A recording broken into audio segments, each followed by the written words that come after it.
오늘 우리에게 주시는 하나님 말씀은 빌립보서 4장 4절부터 9절까지 말씀입니다. 한 절씩 읽습니다.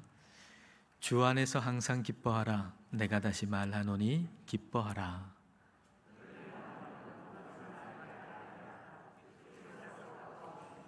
아무것도 염려하지 말고 다만 모든 일에 기도와 간구로 너희 구할 것을 감사함으로 하나님께 아뢰라.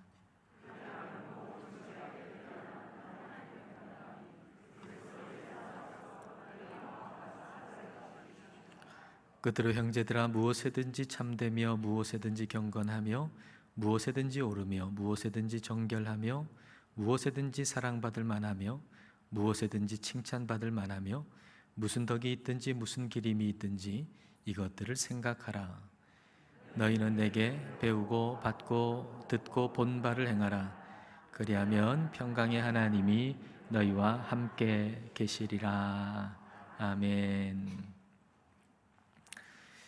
성경을 읽을 때 우리가 성경의 내용이 무엇인가 하는 것을 아는 것도 중요하지만은 그 성경을 읽을 때 내 마음의 반응이 어떤가를 살피는 것도 매우 중요한 일입니다.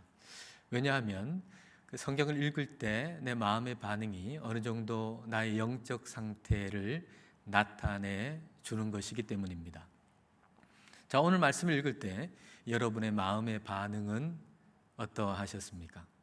항상 기뻐하라, 관용하라, 그리고 염려하지 말고 기도하라 라고 하는 오늘 말씀을 읽을 때 마치 10대 청소년에게 엄마가 잔소리하는 것처럼 느껴지시지는 않으셨습니까?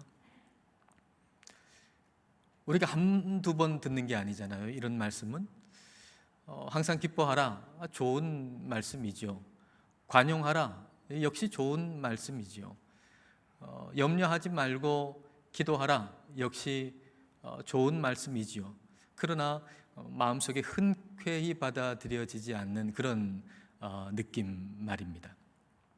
자, 그러면 왜 우리는 하나님의 말씀을 읽을 때 그런 마음의 반응들이 일어나게 되는 것일까요? 그것은 내가 내 인생의 주도권을 쥔 채 하나님의 말씀을 읽기 때문입니다. 내가 내 인생의 주도권을 쥐고 있어요. 내 인생의 운전대를 잡고 있어요. 그런데 옆에서 너무 속도 빠르다, 좀 속도를 줄여라, 신호 지켜라, 자꾸 얘기한단 말이에요. 그러니까 좀 마음에 부담도 되고 그 다음에 좀 짜증도 나는 거예요. 내가 운전대에 쥐고 있는데 왜 이래라 저래라 얘기하느냐 하는 그런 식인 거죠. 내가 내 인생의 주도권을 가지고서 하나님의 말씀을 듣거나 읽으면 바로 그 사람의 느낌은, 성경을 읽을 때 들을 때의 느낌은 바로 이와 같은 거예요. 내가 내 인생의 주도권을 가지고 있어요. 내가 내 인생의 운전대를 잡고 있어요. 내가 예수님께 원하는 것은 야, 너 참 운전 잘한다, 잘 가고 있다, 그런 격려 위로인데 자꾸 옆에서 이래라 저래라 하는 거죠. 부담스럽고 또 신경질 나는 거예요. 그렇게 한참 가다가 차를 세우고 예수님 내리세요 라고 얘기하는 거죠. 그리고 나 혼자 운전해서 가다 보니까 또 힘들거든요. 그제서야 예수님 생각이 또 나요. 그래서 예수님께 가가지고 예수님 타세요 그러는 거예요. 예수님을 보조석에 태우고 내리기를 반복하면서 살아가는 삶, 그게 내가 내 인생의 주도권을 가지고 살아가는 사람의 신앙생활의 모습인 거죠. 근데 사실 이것은 예수님 믿는다라고 말하기가 참 힘들어요. 왜냐하면 예수님을 믿는다라고 하는 것은 내 인생의 주도권을 예수님께 완전히 드리는 거, 내 인생의 주도권을 예수님께 맡기는 거, 내 인생의 운전대를 예수님께 맡기는 거, 그게 예수님을 믿는 것이거든요. 예수님께 내 인생의 주도권을 드린다라고 하는 것은 예수님이 절대적인 분이 된다는 거예요, 내 인생에. 그 결과 다른 것들은 상대화가 되는 거죠.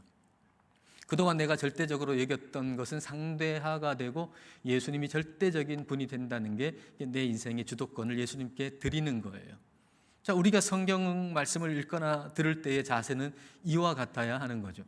자, 이렇게 예수님이 절대적인 분이 되고 나머지는 다 상대화가 되어가지고 오늘 말씀을 다시 한번 읽어보겠습니다. 4절 말씀 같이 한번 읽어보겠습니다. 주 안에서 항상 기뻐하라. 내가 다시 말하노니 기뻐하라. 자, 어떻습니까? 예수님을 절대적인 분으로 생각하고 다른 것들은 상대화해서 읽으니까 좀 여러분 마음의 반응이 좀 달라지셨습니까? 여전히 똑같습니까? 자, 그러면 한번 여러분 이렇게 생각해 보십시오. 우리가 기쁨을 결정하는 것은 가장 중요하다고 여기는 것에서 기쁨을 결정합니다. 부모에게 있어서 말이죠, 가장 중요하고 절대적이라고까지 표현할 수 있는 것은 자녀입니다. 그래서 자녀를 위해서는요, 어떤 굳은 일도 하지요. 그 굳은 일이 너무 힘들어요. 너무 어려워요. 그런데 내가 그렇게 굳은 일 하면서 힘들고 어렵지만 자녀를 먹여 살리고 자녀가 너무 잘 돼요. 그럴 때 내가 이 굳은 일을 하고 힘들고 어려운 것은 상대화가 되는 거예요. 그게 절대적인 것이라 그러면 너무 어려워가지고 슬프죠. 근데 그게 상대화가 된다는 얘기는 그게 나의 기쁨과 슬픔을 결정짓지 않는다는 거예요. 오히려 내가 절대적으로 생각하는 거, 내 자녀, 그 자녀가 잘 됨으로 인해서 나는 기뻐하는 거예요. 아무리 굳은 일을 하고 있을지라도. 여러분, 우리의 기쁨을 결정하는 것은 절대적인 거, 내가 절대적이라고 여기는 거, 그것에서 우리는 기쁨을 결정하게 되어 있어요. 주 안에서 항상 기뻐하라 라고 하는 거, 주 안에 있다라고 하는 것은 주님이 내 삶의 절대적인 분이 된다는 거예요. 나머지는 다 상대적이 된다는 거죠.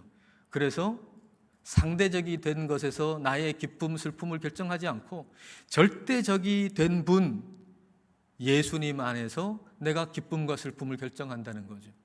이게 얼마나 참 유익한 일입니까?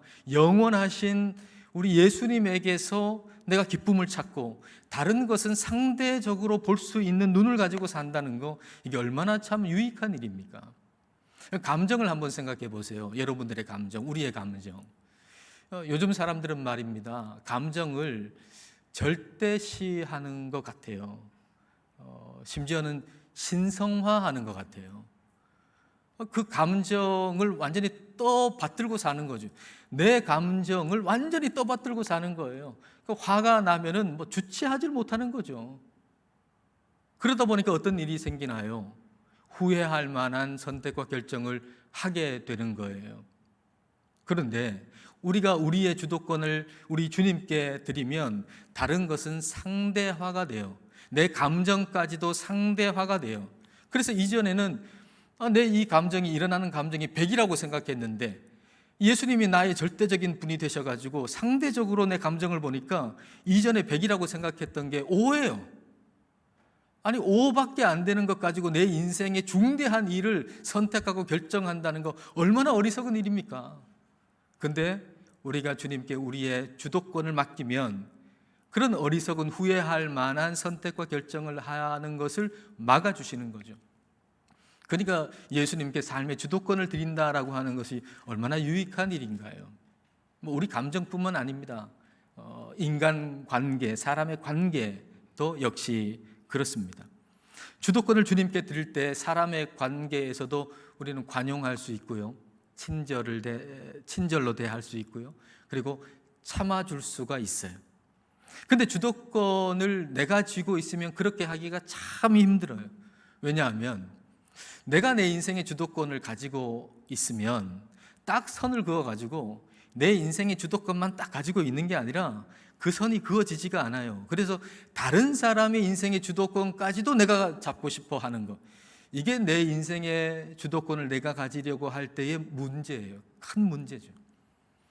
부모가 하나님께 자기의 인생의 주도권을 드리지 아니하면 자기의 인생의 주도권을 가지고 살려고 할 뿐만 아니라 자녀들의 인생의 주도권도 부모가 잡으려고 그래요. 그래서 부모의 뜻대로 자녀들을 이렇게 이리저리 움직이려고 하는 거죠. 그러다 보니까 사랑하는데도 참아줄 수가 없는 거예요. 기다려줄 수가 없는 거예요. 부부도 그렇죠. 내 인생의 주도권을 하나님께 드리지 아니하면 나뿐만 아니고 배우자의 인생의 주도권도 내가 쥐고 이리저리 흔들려고 한단 말이에요. 그러니까 서로 참아줄 수가 없는 거예요. 어떻게 행복하겠어요, 그 가정이. 그러므로 우리가 진짜 복된 그리스도인으로 살고 진짜 복된 가정을 이루기 위해서는 우리 하나님께 내 인생의 주도권을 모조리 싹 다 드려야만 합니다.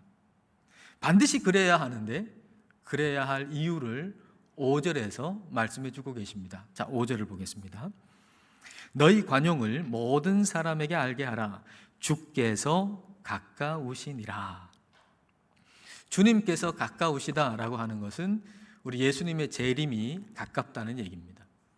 예수님의 재림이 가깝다라고 하는 것은 구원의 역사에서 이제 다음 사건이 예수님 다시 오시는 것이다 라고 하는 의미에서 가깝다는 것입니다. 여러분, 구원의 역사를 한번 생각해 보세요. 이 구원의 역사에서 예수님께서 이 땅에 오셨죠. 그 다음에 일어난 일은 뭡니까? 예수님께서 십자가에서 죽으셨죠. 그럼 그 다음에 일어난 사건은 뭐예요? 예수님께서 다시 사셨죠. 그 다음 일어난 사건은 뭐예요? 예수님이 승천하셔서 하나님 우편에 계시죠. 그러면 그 다음에 일어나는 사건은 뭡니까? 예수님이 다시 이 땅에 오시는 것입니다. 그 다음 사건이에요. 이제 일어날 사건이에요. 우리가 살아가는 날들 동안에 예수님이 다시 오시지 않을 수도 있지만 예수님이 오늘 오실 수도 있어요. 그게 그 다음 사건이라는 거예요. 그런 의미에서 가깝다는 거예요. 이게 뭐 내일 일어나고 모레 일어나고 뭐 이런 의미가 아니라 그 다음 사건이어서 우리의 일생 동안에 주님이 안 오실 수도 있지만 오늘 오실 수도 있다는 거예요. 다음 사건이니까. 그런 의미에서 예수님의 재림은 너무너무 가까운 거예요. 그렇다면 만왕의 왕이신 우리 예수님께서 그렇게 오시는 게 가까이 계시다면 우리의 자세는, 만왕의 왕을 기다리는 우리의 자세는 어때야 할까요? 우리의 전생애의 주도권을 예수님께 드리는 삶을 사는 거, 그게 바로 올바른 태도다라고 말할 수가 있을 겁니다. 그러면 그 주도권을 주님한테 어떻게 드리는가 하는 거예요. 어떻게 주도권을 우리 주님께 드릴 수 있을까요? 제가 주도권을 하나님께 드립니다, 그렇게 말만 하면 되는 것일까요? 자, 6절 말씀을 보십시다. 어떻게 주도권을 주님께 드려야 되는가? 6절 같이 읽겠습니다. 아무것도 염려하지 말고 다만 모든 일에 기도와 간구로 너희 구할 것을 감사함으로 하나님께 아뢰라. 염려라고 하는 것은 말이죠, 내가 내 인생의 주도권을 가지고서 모든 것을 잘 통제하면서 그 통제하는 거로 말미암아 편안하면서 살아가려고 하는 사람이 어떤 일이 내 통제 안에 들어오지 않았을 때에 느끼는 게 이게 염려예요. 내가 내 인생의 주도권을 가지고 있단 말이에요. 그래서 이것도 통제하고 저것도 통제하고 내가 좋은 대로 다 통제했는데 어느 하나가 통제가 안 됐어요. 그럴 때 염려가 생겨요. 그렇다면 아무것도 염려하지 말라는 말은 무슨 얘기입니까? 아무것도 염려하지 말라는 얘기는 너의 모든 주도권을 하나님께 드려라, 그 말이죠. 너의 모든 주도권을, 네가 주도권 가지고 뭐 하려고 그러지 말고 너의 모든 주도권을 하나님께 드려라 라고 하는 말이에요. 그러면 주님께 어떻게 우리의 삶의 주도권을 드릴 수가 있나요? 그 방법은 무엇인가요?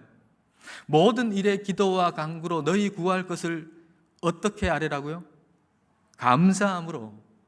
우리 하나님께 우리의 인생의 주도권을 드리는 방법은 바로 기도와 감사예요. 기도와 감사. 근데 우리가 염려할 일이 생길 때 어떻게 그걸 감사함으로 기도할 수가 있을까요? 어떻게?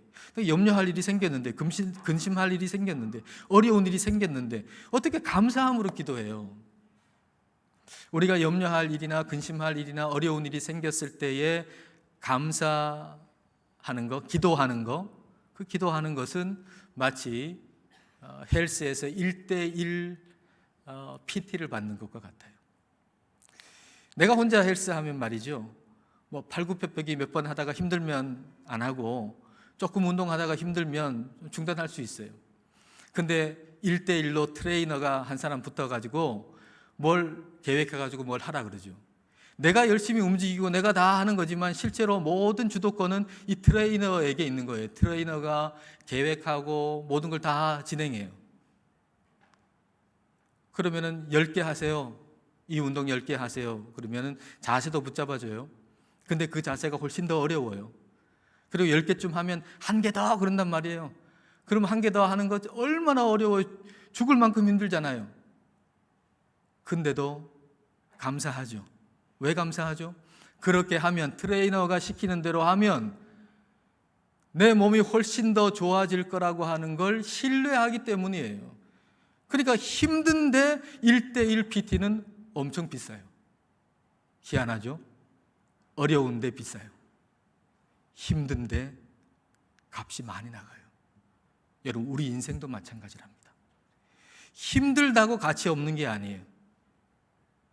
힘들어도 가치 있는 게 있어요. 힘들어도 값어치가 나가는 게 있어요. 여러분 지금 힘드세요? 여러분 삶이 힘드세요? 그렇다면 지금 아주 값비싼 1:1 PT를 받는다고 여러분 생각하십시오. 여러분 그 일로 망하지 않습니다. 여러분 그 일로 여러분은 더 멋있어질 것이고 그 일로 여러분은 더 아름다워질 것입니다. 그러므로 감사하면서 기도해야죠. 이 일로 내가 망하는 게 아니고, 내가 이 일로 흉측해지는 게 아니고, 내가 이 일로 더 멋있어지고 더 아름다워질 것이니, 그러므로 우리는 감사하면서 기도할 수 있는 거예요. 인생의 주도권 여러분 쥐고 계시다가 여러분 염려할 일이 생겼다면 여러분 감사함으로 기도하세요. 감사함으로 기도함으로 주도권을 우리 주님께 맡겨드리세요. 그렇게 감사함으로 기도하면 어떤 일이 벌어질까요? 자, 7절 말씀 보겠습니다. 그리하면 모든 지각에 뛰어난 하나님의 평강이 그리스도 예수 안에서 너희 마음과 생각을 지키시리라. 모든 지각에 뛰어난 하나님의 평강이라 그랬거든요. 모든 이해를 초월하는 하나님의 평강이란 말이에요. 모든 이해를 초월하는 하나님의 평강. 아니, 이런 상황에서 내가 어떻게 화가 안 나겠어? 어떻게 이런 상황 속에서 내가 불행하지 않을 수가 있겠어? 어떻게 이런 상황 속에서 내가 낙심하지 않을 수가 있겠어? 우리의 이해로는 정말 화가 날 수밖에 없고 불행할 수밖에 없고 낙심할 수밖에 없는데, 그 이해를 초월하여서 하나님의 평강이 내 안에 임하게 된다는 거예요.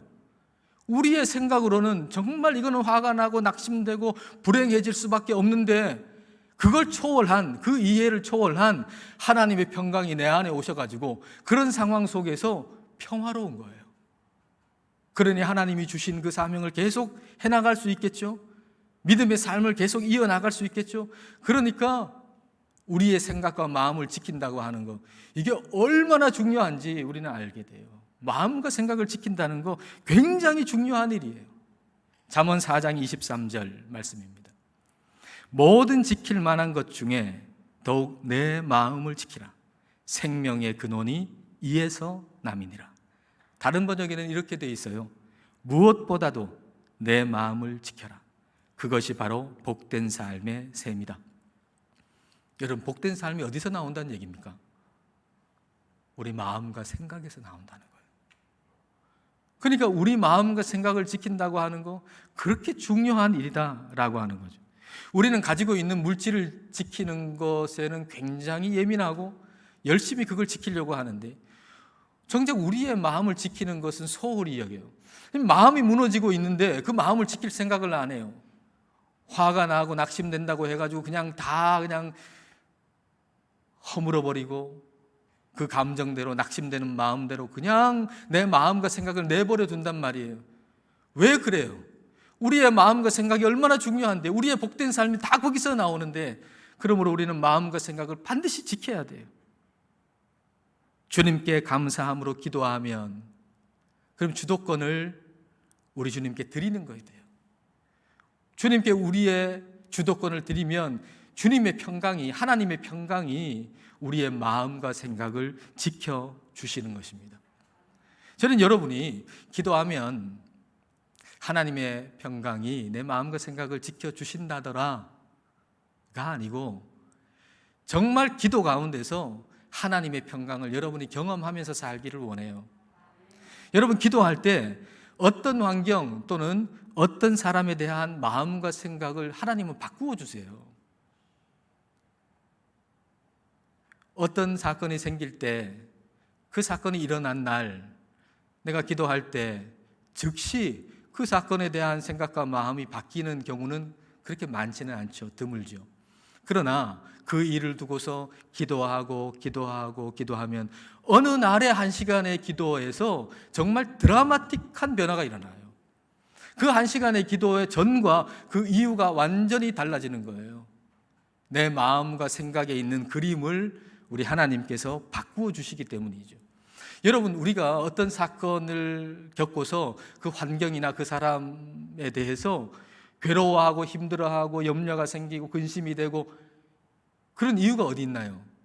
내 마음속에 걸려있는 그림 때문에 그렇거든요. 그 사건을 생각할 때, 그 환경을 생각할 때, 그 사람을 생각할 때 내 마음과 생각에 걸려있는 그림, 그 그림이 너무 힘들게 만들고 너무 어렵게 만들고 너무 염려되게 만들고 낙심되게 만드는 거예요. 그런데 하나님께 기도할 때 평강의 하나님께서 그 그림을 바꾸어 주세요.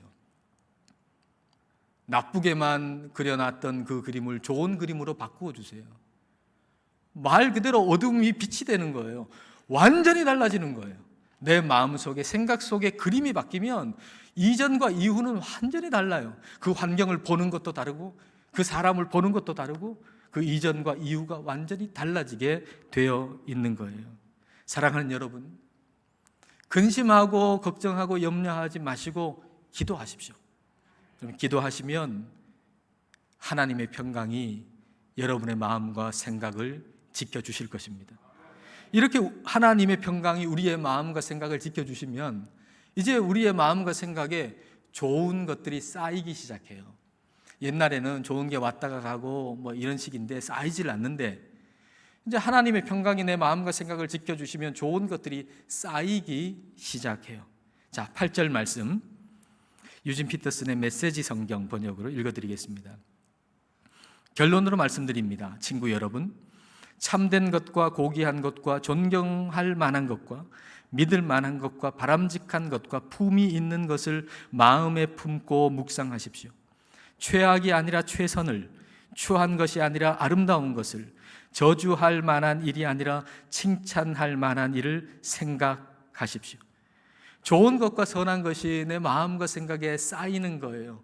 말하자면 마음의 냉장고에 그리고 생각의 주방에 좋은 재료, 신선한 재료가 쌓이기 시작하는 것이죠. 우리 마음과 생각을 지키지 아니하면 마음의 냉장고, 생각의 주방에 뭐 여러 가지 재료가 많은 것 같은데 막상 그거 가지고서 요리를 하려고 하면 먹을 게 없어요.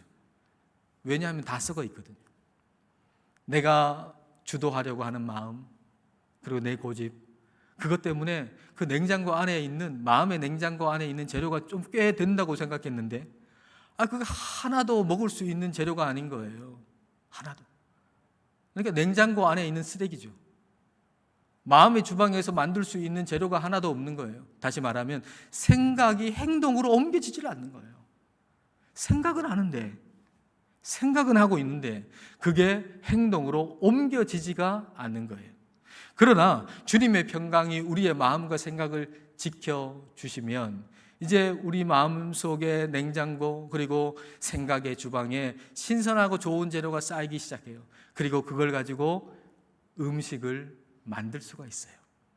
다시 말하면 생각이 행동으로 옮겨져요.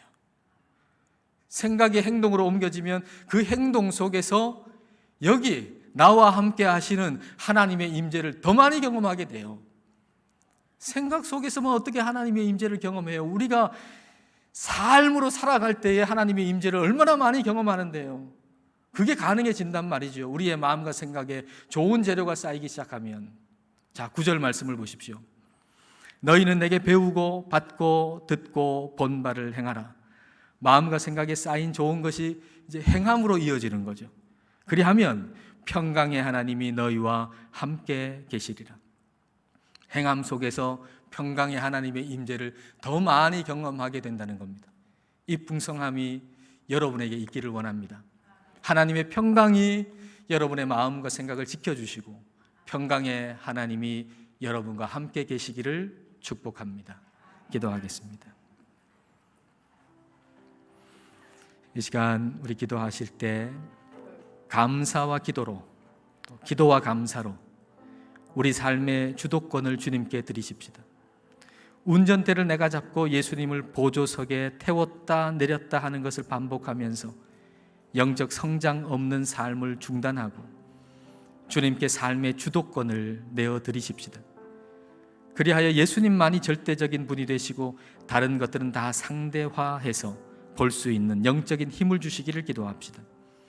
내가 삶의 주도권을 가지고서 내가 통제할 수 없는 상황에서 염려하기보다 주님께 주도권을 드림으로 하나님의 평강이 우리 마음과 생각을 지켜주시는 은혜를 받기를 기도합시다. 그리하여 우리 마음과 생각에 선하고 좋은 것이 쌓이고 그것이 삶으로 나타나고 평강의 하나님을 삶에 더 많이 경험하는 복을 누리게 해달라고 이 시간 함께 기도하겠습니다.